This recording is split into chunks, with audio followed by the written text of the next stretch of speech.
एक ऐसी car company जिसने इंडिया में 30 साल तक राज किया और इस कार को उस टाइम पर द किंग ऑफ रोड कहा जाता था और उस कार का नाम है हिंदुस्तान एम्बेसडर। बट ये कार ने ऐसा तो क्या किया क्या जो पूरी तरह से फेल हो गई है और ये कंपनी जो राजा कहलाती थी वो आज कंपनी की कार हमें कहीं दिखाई भी नहीं दे रही है। तो चलो जानते हैं कि कार के साथ ऐसा तो क्या हुआ क्या जो मार्केट में पूरी तरह से फेल हो गई है। बट ये सभी बातें जानने के लिए हमें देखना पड़ेगा कि हिंदुस्तान एम्बेसडर की शुरुआत कैसे हुई थी। तो चलो जानते हैं। तो ये बात है 1958 की, जब मॉरिस ऑकफोर्ड 3 कार को देखते हुए हिंदुस्तान मोटर ने अपनी एक नई कार को लॉन्च किया और उस कार का नाम दिया हिंदुस्तान एम्बेसडर।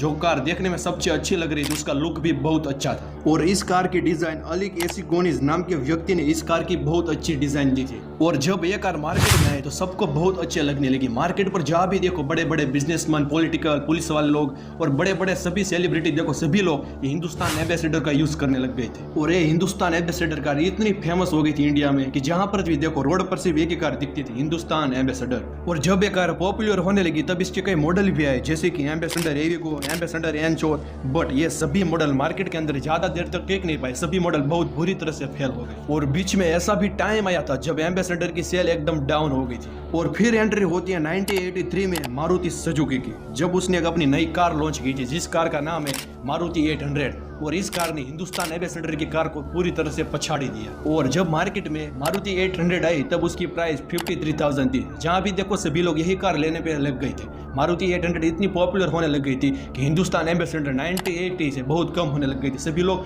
मारुति 800 को खरीदने लग गए थे और एम्बेसडर का मार्केट बहुत कम होता जा रहा था। और हिंदुस्तान एम्बेसडर ने ऐसा तो क्या इसके अंदर हो गया था कि 2014 से एम्बेसडर ने अपनी कार बनाने का प्रोडक्शन ही छोड़ दिया। 2014 से आज तक उसने एक भी कार बना ही नहीं है। और हिंदुस्तान एम्बेसडर कंपनी क्यों डूब गई थी, यह सभी बातें चलो आगे जानते हैं। Point number 1, poor market strategy. जब हिंदुस्तान एम्बेसडर अपनी कार लॉन्च करने लग गई थी तब वो मार्केटिंग पर ध्यान ही नहीं दे रही थी। उसने मार्केटिंग पर 1 रुपया भी खर्च नहीं किया था और जबकि बाकी की जो कार कंपनियां थी वो टीवी पर, न्यूज़पेपर के अंदर, रेडियो पर अपनी मार्केटिंग करते रहते। एम्बेसडर कार वालों को लगा कि हमारी कार तो सभी लोग ले ही लेंगे, हमें मार्केटिंग की जरूरत नहीं है। बट आज तो आपको पता है कि कोई उसकी कार लेना भी पसंद नहीं कर रहा है। अब बात करते हैं point number 2, no update.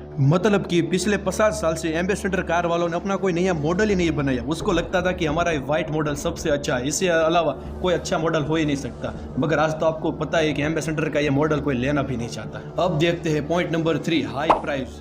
Hindustan ambassador की कार की प्राइस 5-6 लाख रुपए होती थी और वो धीरे धीरे अपनी कार की प्राइस बढ़ाते ही जा रहे थे। बट उसकी कार की क्वालिटी में एक भी फर्क नहीं नजर आता, जैसे पहले थी वैसे ही अभी थी। मगर वो अपनी क्वालिटी पर फोकस ही नहीं कर रहे थे। ये भी एक रीजन हो सकता है कि ये मारुति कार वाले आगे जा रहे थे और हिंदुस्तान एम्बेसडर वाले पीछे रह गए। अब देखते हैं point number 4, not creating a new customer base.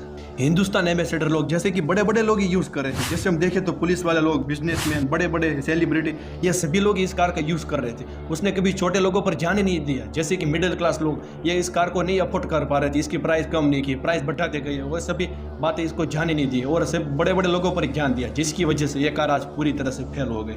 अब बात करते हैं कि हिंदुस्तान एम्बेसडर एक कार की हमें केस स्टडी देखी, उनसे हमें क्या सीखने को मिलता है जिससे हम भी अपनी लाइफ को आगे बढ़ा सके, अपने बिजनेस को आगे बढ़ा सके।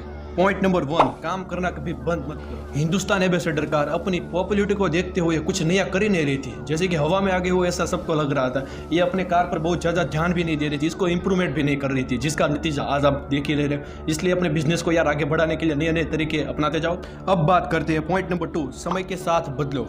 अगर आपका कोई बिजनेस है तो उसको समय के साथ बदलना यार सीख जाओ, वरना तभी आप आगे बढ़ पाओगे, वरना आपका भी यही हाल होगा जैसा हिंदुस्तान एम्बेसडर कार के साथ हो गया है। पॉइंट नंबर 3, प्राइस पर यार ध्यान दो। अगर आपका कोई प्रोडक्ट है, अगर आप उसकी प्राइस बढ़ाते हो तो साथ में उसकी क्वालिटी पर भी फोकस करो, उसको क्वालिटी पर इंप्रूवमेंट लाओ, तभी वो आपका प्रोडक्ट चल पाएगा। और आज के इस वीडियो के लिए बस इतना काफी है। और मारुति 800 पर अगर आपको भी वीडियो देखना है तो मुझे कमेंट में यस जरूर लिख देना दोस्तों, अगला वीडियो मैं उस पर जल्दी बनाऊंगा।